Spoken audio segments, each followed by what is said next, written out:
This film is intended for eye surgeons for training and education purposes. Viewer discretion is strongly recommended. Hi, today we have an interesting case about trauma. He's a 35-year-old gentleman who has had an injury a day back wherein a stone piece has hit his eye. And since then, obviously, has got a loss of vision and pain and watering. So in examination, what we can see is the glaring part is obviously the foreign body which is sitting there. And at this stage, we can't really make out at what level it is sitting. And there is another foreign body which is there down. And there is antechamber is totally flat. And we have a corneal tear as well. The foreign body which is at the 6 o'clock position is in the antechamber, it's very clear. But the one which is near the wound, we are not sure whether it is in the wound or in the antechamber, and that was a little bit tricky. And when we dilated the pupil, another thing became very obvious, that the patient also had a traumatic cataract. The antecapsule is torn, and so we got the antisegment OCT done as well. And so with this clinical picture, let me pause the video. So I would want all of you to think that you are the surgeon and you should plan surgery for this patient. How are you going to do it? So write down your notes, think about it, and then I'll let you know what I was thinking about. So here is the situation. The thoughts which are going in my head. Multiple problems to deal with. We have got the intracameral foreign bodies to be removed. The next question is, how should I remove it? What should be the approach? Should I make a separate incision? Where should I make the incision? How do I negotiate the foreign body out of the eye? That's the number one thought. Number two would be, when should I suture the wound? Should I suture it before and then attempt the foreign body removal, or should I remove the foreign body and then suture it? Number three, should I deal with the traumatic cataract at this stage itself, or should I postpone it? So these are all the thoughts which are going on as I was planning for the surgery. The first concern was, how do I deal with the foreign bodies? That was the biggest concern for me, because there is no space for me to maneuver. The antechamber is flat, and the inferior foreign body, obviously it is nowhere near the wound. I have to pick it out through a separate incision. What do I do with this foreign body which looks to be near the penetrating injury? Should I attempt to remove through the wound, or should I remove through another wound? So these are all the things which are going on in my head. So the first thing which we do always is, create a paracentesis incision. So obviously we need to fill the chamber with OVD first before doing it. I thought, let me make a paracentesis incision. Well, obviously the eye is too soft and the chamber is flat. I can't use this side port blade. The first thing to be done now is to inject OVD through the open wound itself. I'm using cohesive OVD, sodium hyaluronate, ensuring that the cannula has gone inside the wound and beyond the descemet's membrane, and then injecting the OVD so that the iris is pushed back, and now we have some semblance of the antechamber being formed. Then I go in and create the two side port entries. Because the chamber is formed now, we've got much more space to maneuver the blades without touching the iris. So at this stage, I'm also observing whether the OVD has displaced the foreign body or not. It looks to be there as it is. So now the chamber is formed and reasonably deep. Now I go in and create the two side port incisions. But obviously, this cannot be the route in which I should attempt removing the foreign bodies. So I'm thinking now how to go ahead and remove the foreign body. At this moment, I'm just trying to refill the chamber with OVD going through the wound itself, so that the chamber is now deep enough. The pupil is dilating a little bit. I can visualize a bit better. I thought the best way to deal with this foreign body is to make an incision which is diagonally opposite to the foreign body, so that we can retrieve it without crossing the path. So that was my idea. The other option would be to make it at 6 o'clock, at least for the one which is at 6 o'clock. Quickly go ahead and remove it.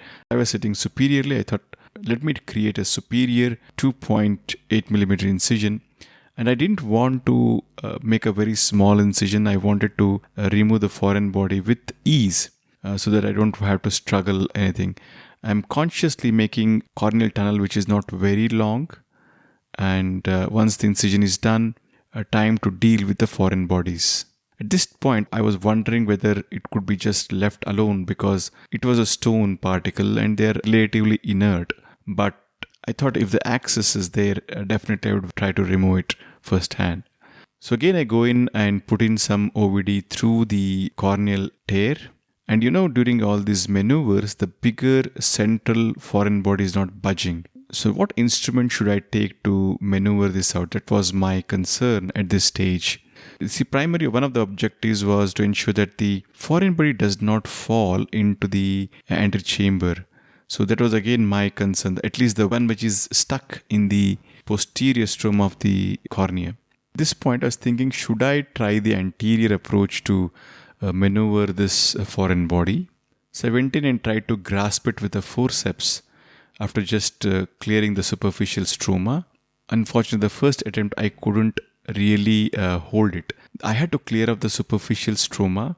So I go in and strip off the little bit of a stroma with the 26 number needle. I just want to get a better access now to prevent it from falling down. To the side port instrument, I go in with this iris repositor and push the foreign body up. And then it could be grasped with the forceps and then maneuvered out. Now coming to the second side port, again I'm using the fine iris spatula here, gently maneuvering all the way from 6 o'clock up to the incision without touching the lens or the endothelium. So now it has come very much close to the incision. Now I'm going to swap the instrument. I'm going to refill the chamber with a little bit of an OVD and then see whether it can just push it out. Yeah, it could just burp it out. So finally, the bigger headache or the bigger challenge of removing these foreign bodies which were far off from each other was successfully achieved. Now the next goal obviously is to just go in and suture the wound. The corneal tear is irregular and so again, before we try to suture, it's important that we reform the chamber, make it deep and then try to suture. Because this is more like a cruciate incision, the suturing is going to be a little bit tough to ensure that we have a watertight closure. We all know that whenever the corneal stroma is hydrated, it's important to take a very wide bite on either side, otherwise it's going to cheese wire. So ensure that we have an adequately widely placed sutures on both ends of the tear. So this is 10 nylon which is being used.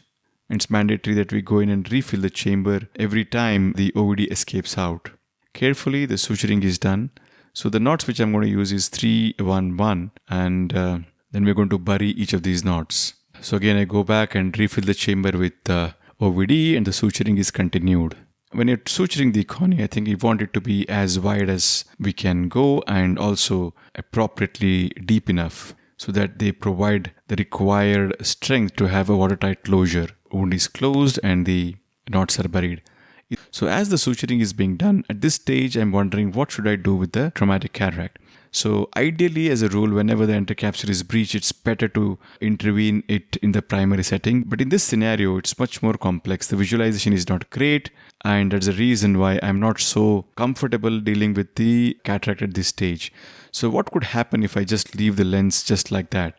The possibility is that the lens can swell up because the intercapsule is breached, and then we can have the secondary glaucoma because of swollen lens, or exaggerated inflammation leading to uveitis. So these are two possibilities for not intervening. But at this stage, I felt that it's better to leave it for a later management. That would be the best option. So with that, I closed the wound and removed all the OVD which was there inside.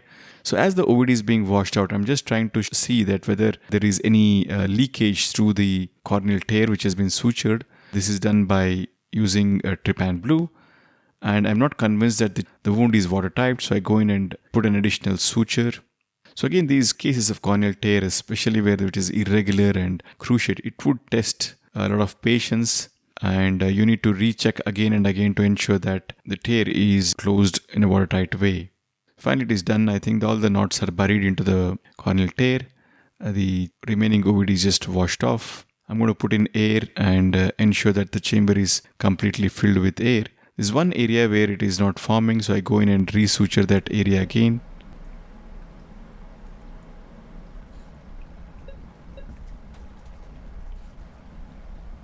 So finally, at this stage, the wound is seeming to be well opposed. So now we have the entire chamber well formed with the air. So I'm going to place a bandage contact lens to ensure that whatever micro leak is there is taken care of. So these are the first day post-op pictures. The eye is inflamed a bit, but the chamber is very well formed. And these are 1 week post-op pictures and 2 weeks post-op picture. So what was surprising for me is that how well the lens behaved. There's no inflammation, there's no rise in pressure, the IOP is very well under control. Of course, the patient does complain of poor vision. That is because of the bad astigmatism which is having because of sutures and also because of the cataract. So probably after 45 days or 2 months, I could consider doing a cataract surgery. But anyway, so this was one case where, we were having to rebuild the anatomy of the torn eye with an intracameral foreign body. So that was it. Thank you for watching and hope you found this helpful.